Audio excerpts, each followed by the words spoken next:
The government shutdown could theoretically last until 2027, according to Zero Hedge. Dare we dream? As the federal shutdown enters day 28, we are just 1 week shy of the record set back in 2018 when Trump wanted a border wall and Democrats wanted new voters. Republicans ended up surrendering on that one with not one penny for the wall, but this time, amazingly, Republicans have held the line. This is probably because polls are showing the shutdown is not actually hurting Republicans. In fact, their odds in the midterm elections, which is the most important thing in Washington right now, have actually gone up since the shutdown began, now hitting 40%. That's pretty impressive considering the party in power has won midterms just 3 times since 1934. Yet here we are, near even after 4 weeks of shutdown.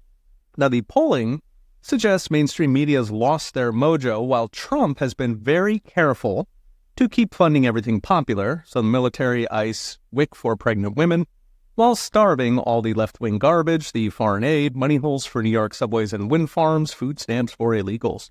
So there's little pressure for Republicans to cave. They win by doing nothing, which, to be fair, is already their comfort zone. And that takes us to Zero Hedge, who asks, how long can it keep going? Now, the key is most past shutdowns were paired with a debt ceiling, which makes markets panic about Treasury payments, which are the lifeblood of our Ponzi financial system. But the next debt ceiling doesn't hit until mid-2027. That removes the external pressure to cut a deal. So if the world's not ending, if markets aren't even noticing the shutdown, if Republicans are rising in the polls while Democrats are afraid of their Antifa base, nobody needs a deal. In theory, this means they can literally keep going until 2027. So for fun, what if they do? For starters, 2027 is far past these 61 days needed to permanently fire federal workers. The Office Management and Budget has already officially fired roughly 10,000 and can keep going to, in theory, all 750,000 who are officially listed as useless or non-essential. GDP shrinks because government spending counts as GDP, which it should not. Jobs also shrink as thousands of federal workers no longer collect 6 figures to look out the window or fund riots. So GDP and jobs look bad, but both make the country richer. And then the big one, the national debt. Keeping the useless third of the federal government closed for a year and a half would save roughly $2 trillion. Could actually be closer to 3.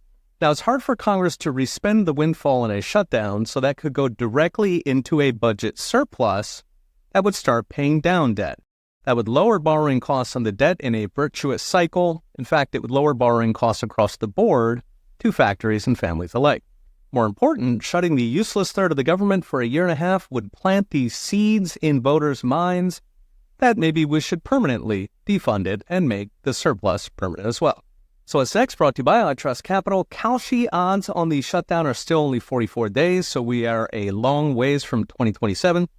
But if Senate Republicans miraculously hold the line, it is possible to get the transformational cuts their voters actually want. Okay, we'll be watching. See you next time.